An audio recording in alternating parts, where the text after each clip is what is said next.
messieurs, bienvenue dans l'univers étrange et poignant de Le Suicidé, une œuvre satirique et absurde, signée Nikolai Erdman, écrivain russe du XXe siècle. Ici, nous assistons à une réunion peu ordinaire, dans une cuisine communautaire. Un enseignant est prêt à commettre l'irréparable, mais loin de la tragédie classique, cette pièce joue sur le comique, le grotesque et la folie collective qui s'emparent des personnages autour de lui. Chacun tente à sa manière de donner sens, d'organiser, voire d'exploiter ce geste extrême, dans un tourbillon d'émotions contradictoires, de discours enflammés et de situations absurdes. Ce court extrait vous plonge dans l'attente, les doutes et les délires d'une société qui ne sait plus comment vivre ni mourir. Préparez-vous à un moment de théâtre où la gravité se mêle à la folie et où la mort devient un miroir dévorant de la vie.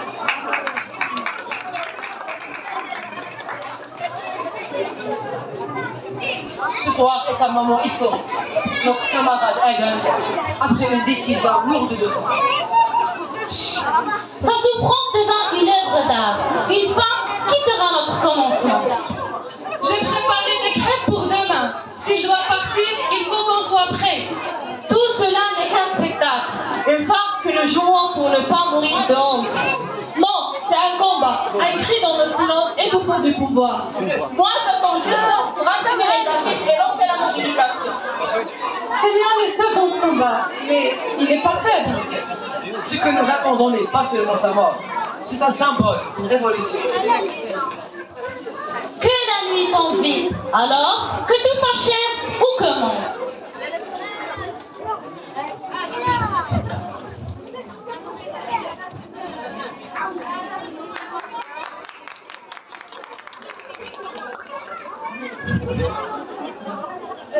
Madame, tu ne devrais pas laisser cette pensée te ranger. La vie est encore belle. Je ne sais absolument pas ce que c'est d'avoir le poids du monde sur cette épaule. Madame Salah, tu n'as aucune idée. Ton acte doit être fort. Tu dois révéler des consciences. Nous comptons sur toi. Je ne suis qu'un homme ordinaire, pas un héros de tragédie, dis donc. Et pourtant, tout ce que tu prononces est une promesse d'immortalité. Tiens, mange un peu, ça te redonnera du force. Tu dois tenir. Tenir, oui. Je n'en veux pas. Tenir, oui. Mais jusqu'à quand? La vie n'est qu'une farce tragique. Il faut agir, surgir. Ton sacrifice ne sera pas vain. Je suis prête à imprimer les trappes, à organiser la foule. Le grand passage approche.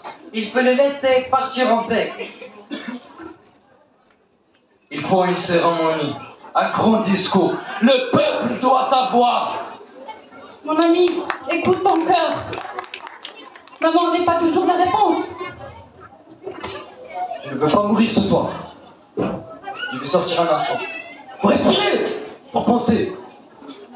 Sortir? Mais où vas-tu? Stop, reviendrai.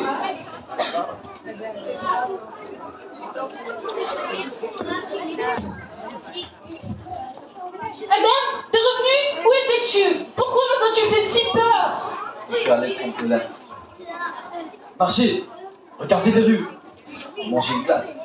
Une glace? La grandeur de ton sacrifice alors. On t'a fondé dans notre âme. Tu viens pour la banalité. Au moins tu n'as pas oublié la gourmandise. Le héros tragique déchu en simple consommateur. Tu trahis nos espoirs, c'est une insulte à la cause. Il faut réécrire le scénario. Plus de héros, moins d'hommes. Peut-être que la vraie mort est celle de l'esprit sacrificiel. Moi, je dis que c'est une victoire sur la fatalité. T'es pas seulement mon ami. La vie peut être douce, même dans le chaos.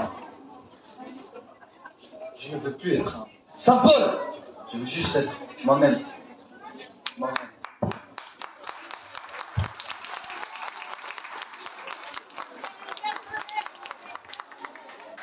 La vie est un poème cruel, mais c'est le nôtre.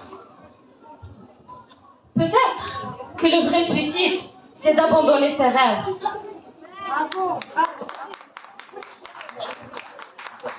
Adam, le moment est venu. Que décides-tu?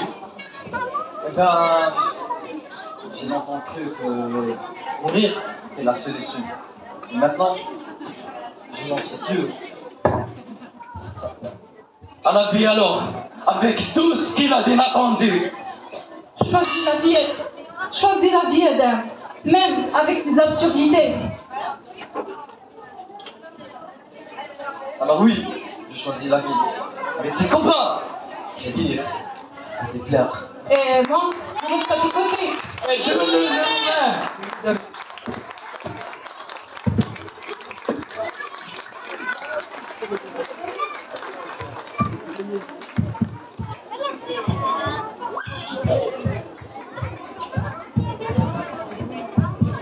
Mesdames et messieurs, vous venez d'assister à une histoire où la frontière entre vie et mort, comédie et sérieux, est aussi floue que fragile.